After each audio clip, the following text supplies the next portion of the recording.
Bonjour à toutes et à tous et bienvenue dans le JT de ce vendredi 23 décembre. Au programme, hôtel fermé par l'autorité administrative, avantages en nature véhicule électrique et réduction d'impôt Madelin.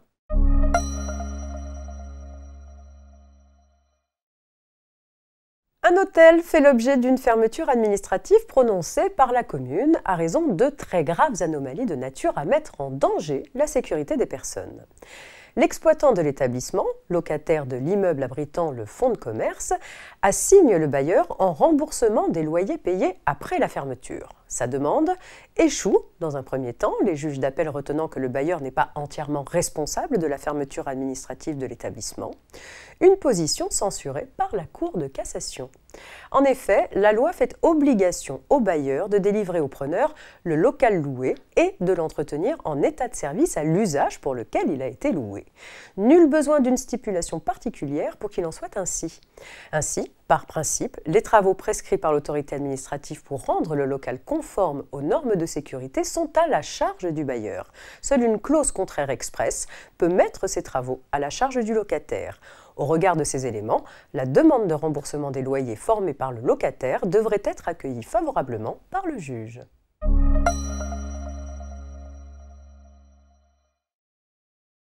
Entre le 1er janvier 2020 et le 31 décembre 2022, quand l'employeur met à la disposition d'un salarié un véhicule exclusivement électrique, les dépenses prises en compte pour calculer l'avantage en nature sont déterminées sans tenir compte des frais d'électricité engagés par l'employeur pour la recharge du véhicule et évaluées après application d'un abattement de 50% dans la limite de 1 800 € par an. Et entre le 1er janvier 2019 et le 31 décembre 2022, lorsque l'employeur met à la disposition du salarié une borne de recharge pour les véhicules 100% électriques ou hybrides, selon le site de l'URSSAF, l'avantage en nature qui résulte de l'utilisation de cette borne par le salarié à titre privé, y compris pour son véhicule personnel, est évalué pour un montant nul. Ce régime de faveur arrivait à son terme, mais dans un communiqué, le BOSS indique que ce régime social de faveur applicable aux avantages en nature véhicules électriques est prolongé jusqu'au 31 décembre 2024.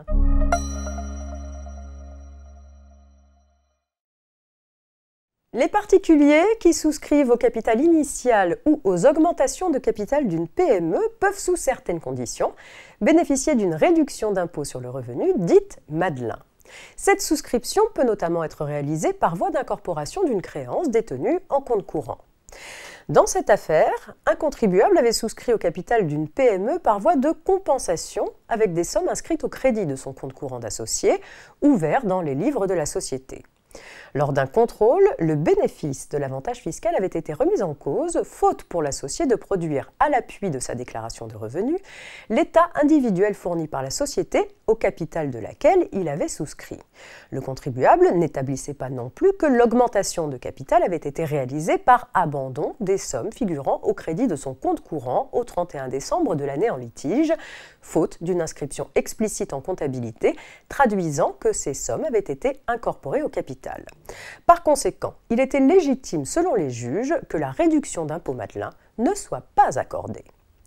C'est la fin de cette année de JT préparée par la rédaction de la Revue Fiduciaire. Le service du JT rentre en effet dans sa coupure hivernale et ce durant toute la période des fêtes.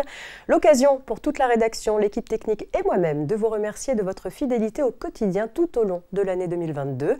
Je vous donne rendez-vous le lundi 9 janvier pour démarrer ensemble une nouvelle année de JT. Et d'ici là, ne manquez rien de l'actualité juridique en restant connecté à l'ensemble des sites, fils d'actu et réseaux sociaux du groupe Revue Fiduciaire. Je vous souhaite à toutes et à tous d'excellentes fêtes de fin d'année et rendez-vous en 2023.